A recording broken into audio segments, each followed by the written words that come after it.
দীর্ঘ ৫৮ দিন ছিল মাছ ধরায় নিষেধাজ্ঞা। তারপর উপকূলের শেষে বৈরী আবহাওয়া, ঘূর্ণিঝড়। এরপরেও সাগরে গিয়েও কাঙ্ক্ষিত ইলিশ পাচ্ছেন না জেলেরা। অন্যান্য সামুদ্রিক মাছ ধরা পড়ছে কিছুটা। হতাশায় দিন কাটছে বোট মালিক ও জেলেদের। কক্সবাজারের প্রতিনিধি সাইফুল ইসলামের রিপোর্ট, জানাচ্ছেন শাশ্বতী সরকার। বুক ভরা স্বপ্ন নিয়ে সাগরে নেমেছিলেন উপকূলের জেলেরা। ভেবেছিলেন সাগর জুড়ে থাকবে রূপালী ইলিশের ঝিলিক, জালে উঠবে সোনালী স্বপ্ন। কিন্তু বাস্তবতা ভিন্ন।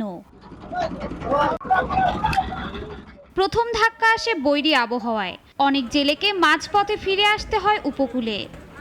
আবহাওয়া স্বাভাবিক হতেই সাগরে ফেরে জেলেরা, তবে মিলছে না কাঙ্ক্ষিত ইলিশ।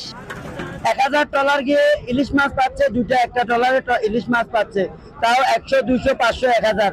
তাহলে অসংখ্য ট্রলার, যে ইলিশ এখন আগের তুলনায় অনেক কম, আমরা ইলিশ মাছ পাচ্ছি না। হয়তো প্রতিদিন মিলিয়ে আপনার 10 মন 15 মন মাছ হচ্ছে না, যেখানে আমাদের মাছের চাহিদা হচ্ছে ডেলি 2 থেকে 3 টন। কোম্পানিতে পারে না, কোম্পানিতে লস, সুবিধা করতে পারছে না। ইলিশ মাছ যখন নাই আসে জালের মধ্যে। খরচের ভারে জেলেরা যেমন হতাশ, তেমনি বোট মালিকেরাও দিশেহারা। কয়েক হাজার ট্রলারের মধ্যে হাতে গোনা 2-1টিতেই মিলছে ইলিশ। ৬৫ দিন বন্ধর পরে আমরা যেটা আশা আকাঙ্ক্ষা করছিলাম সেটা আসলে হয় নাই। যেহেতু ৬৫ দিন বন্ধর কারার সাথে সাথে আবার পুরো ৩ মাস পরেও আমরা যে আশা আকাঙ্ক্ষা ছিল এটা আমরা আমাদের ব্যর্থ, এটা আমরা পাই নাই।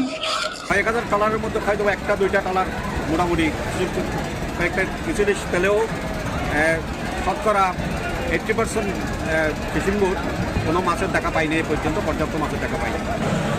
গত বছরের তুলনায় এবার ইলিশ অনেক কম।